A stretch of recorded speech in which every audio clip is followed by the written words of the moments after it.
mety vitanay ireyo hekeko ka ibaboko eo anatrehana hadalana rindrarindra maro jiaby anataonay ka ifonako mitsalao mba raisona hoe mba raisona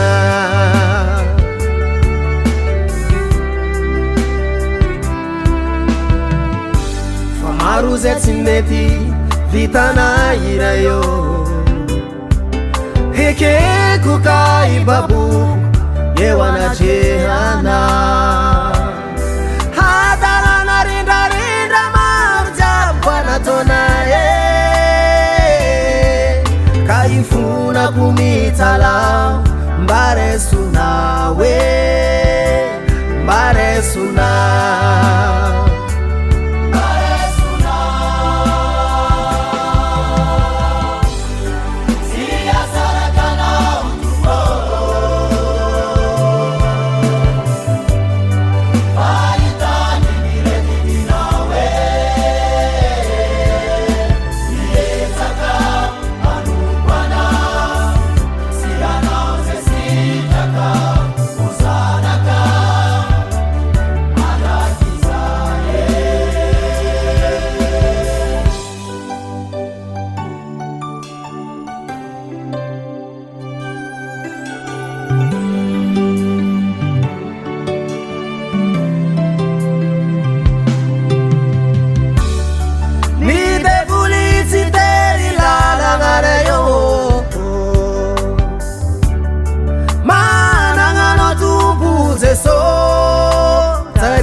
Favera milalandis